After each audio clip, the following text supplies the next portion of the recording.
Thanks for watching. Don't forget to like, comment, share and subscribe to.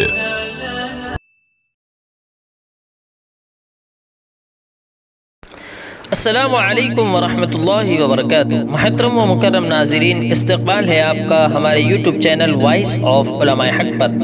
ناظرین، آئیے میں آج آپ حضرات کے سامنے مسلم خواتین کے حیرت انگیز کارنامے سنانے آیا ہوں۔ اس سے پہلے کہ میں آپ کو اپنی معروضات پیش کروں، آپ ہمارے اس چینل وائس آف علماء حق کو سبسکرائب کر دے اور بیل آئیکن پر ضرور کلک کر دے تاکہ ہر آنے والی نئی نعت، نظم اور نئی نوٹیفیکیشن آپ تک پہنچ سکے۔ ناظرین، اسلام میں سب سے پہلے جس نے جان کی قربانی پیش کی وہ ایک عورت ہے جسے دنیا سمیہ رضی اللہ عنہا کے نام سے جانتی ہے۔ حضرت محمد صلی اللہ علیہ وسلم کی سب سے پہلے جس نے مدد کی وہ ایک عورت ہے جسے دنیا خدیجہ رضی اللہ عنہا کے نام سے جانتی ہے۔ اسلام کی بلندی کے لیے سب سے پہلے جس نے اپنا مال نچھاور کیا وہ مکہ مکرمہ کی ایک بڑی تاجر خدیجہ رضی اللہ عنہا ہے۔ سب سے پہلے جس نے اسلام قبول کیا وہ خدیجہ رضی اللہ عنہا ہے۔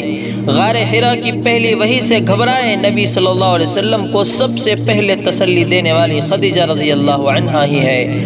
ساتویں آسمان کے آسمان سے بذریعہ جبریل خالق کائنات جس پر سلام بھیجتا ہے وہ عورت ہے جسے خدیجہ رضی اللہ عنہا سے جانا جاتا ہے۔ صلح حدیبیہ کے موقع پر نبی صلی اللہ علیہ وسلم کو کامیاب مشورہ دینے والی ایک عورت ہے جسے دنیا ام سلمہ رضی اللہ عنہا کے نام سے جانتی ہے۔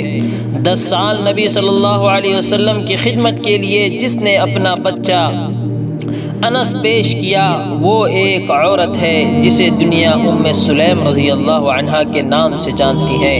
غزوہ حنین کے موقع پر جس کا خنجر اور بہادری دیکھ کر نبی کریم صلی اللہ علیہ وسلم مسکرانے لگے وہ ام سلیم رضی اللہ عنہا ہی ہے۔ آسمان سے جس کے پاک دامن پر آیات نازل کی جاتی ہیں وہ عورت ہے جسے دنیا عائشہ رضی اللہ عنہا سے جانتی ہے۔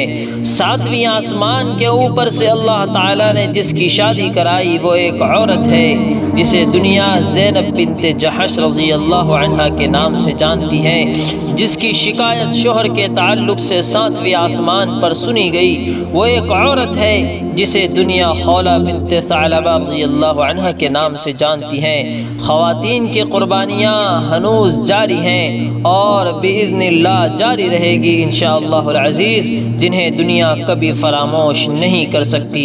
لہذا خواتین کے تعلق سے اگر سوچ و فکر میں کسی کجروی کے شکار ہیں تو اس کا علاج کیجیے۔ اللہ تعالی ہماری مسلم خواتین کی حفاظت فرمائے اور ہمارے اسلام کی بقا کے لیے خواتین کے ساتھ ساتھ مردوں کو پیش فرمائے۔ آمین۔ فجزاکم اللہ خیرا و احسن الجزا۔